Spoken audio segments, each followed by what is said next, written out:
the fry scoops today, chef. Behind. Not system. What is this system? Michael's system. That's Carmen, there's the girl. Yeah, that's Sydney. She's helping us out today. Michael's system makes no sense. I'm saying something. Marcus, I say something. You are my favorite bitch. Oh, your English is getting tight, Zeebs. You kidnapping ship captains? Your mom teach me doing sex. Oh, that's not cool. I'm fucking with you. That's how you do it. Award season is upon us once again. It's the time of year when the worst of Hollywood's elite get together to suck each other off. Ratings for awards shows have been steadily declining for decades now. Each time they bring on a good host like Seth MacFarlane, they're met with backlash from the boomers. And then they have to bring in Will Smith to increase their ratings. But every so often, we get some good TV and cinema out of them. Enter The Bear. This show carried away 10 Emmys, but is The Bear really that good? And does it deserve the praise it's been getting? Join me, dear viewer, as I dive deep into the restaurant industry and its seedy underbelly. The dark age of cinema saw a massive decline in quality of shows and movies over the past 15 years. Insertion of woke ideology and progressive politics shoehorned in where they didn't belong ruined a decade's worth of entertainment. But as I've mentioned before on the channel, it looks like there is indeed light at the end of the tunnel. With movies like Top Gun Maverick, Oppenheimer, How to Blow Up a Pipeline, among many, many others, we got some glimmer of hope that good storytelling and good character development are finally making a comeback. The Bear is a show where both storytelling and character development play an integral role.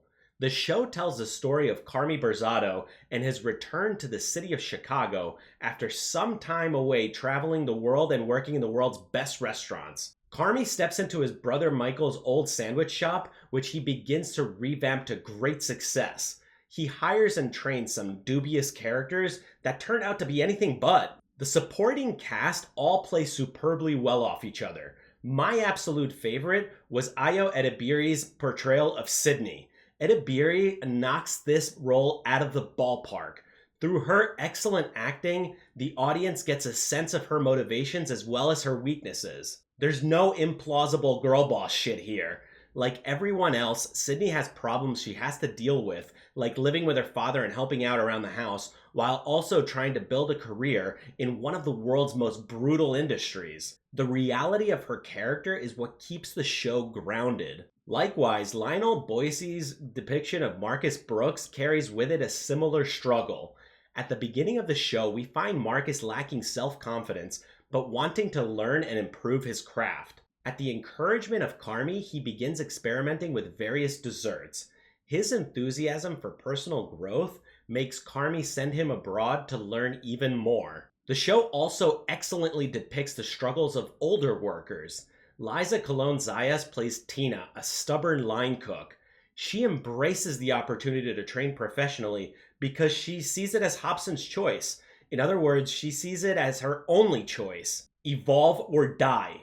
Unlike her, we see Edwin Lee Gibson's character of Ibrahim struggle to evolve, which makes him eventually drop off. The relationship, evolution, and character dynamics between Tina and Ibrahim compare and contrast different approaches taken by older, more experienced people and serve as an allegory to the larger problem of the left-behind class of American workers in the wake of globalization in the 90s. After Bill Clinton signed NAFTA, the North American Free Trade Agreement, in 1993, a massive portion of the workforce saw their jobs disappear. While younger workers had the capacity and energy to retrain themselves for the service economy, many people aging 50 to 70 couldn't adapt to the new economy wrought by the push for globalization. The story of Tina and Ibrahim reverberates throughout all of society today. Its effects can be most clearly seen with the election of Donald Trump in 2016, which was a direct result of this left-behind class struggle depicted in The Bear. Carmy's best friend also adds a deep element to the story. Ever the perennial screw-up, Eben Moss-Bachrach's Richie shows us another aspect of the ever-evolving nature of American industry. Richie has never received any training or guidance. He's come up largely on his own through luck, rather than hard work and perseverance. But throughout the show, with the encouragement of Carmy and others, he begins to improve his brash personality and approach to life. Moss-Bachrach plays the struggles of making a comeback and becoming a better person perfectly. One of the most important things making The Bear such a compelling watch is its emphasis on storytelling. At the beginning of the show, we really don't know what happened to have made Carmy leave. The death of his brother was the catalyst for his return, but through slow exposition, we learn more about the dynamics of the Berzado clan. Through this methodical exposition, the audience is kept engaged, wanting to know more about not only the background of these characters, but also of their eventual path. This makes you root for these characters.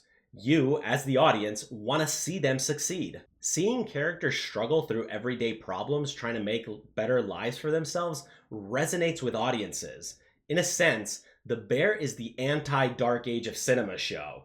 It doesn't contain implausible girl bosses, no lazy writing, no toxic feminism, no alphabet soup agenda. It focuses very carefully on exposition and character development.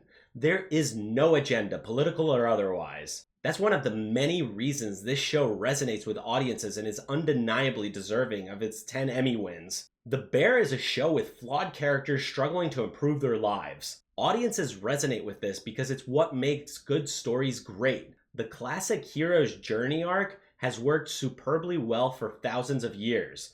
The Bear doesn't do anything to subvert those tropes or traditions. Instead, it leans heavily into them, resulting in a great story with excellent character development. If you haven't already, make sure to check out this show. It streams on Hulu and FX. Before I go, I do have to ask, what do you guys think of the show? Where do you think Carmy's story is heading? And can the showrunners keep up this level of quality? Please do let me know down below in the comments, and as always, hit that like button, ring that notification bell, and smash that subscribe button, and I'll see you in the next one.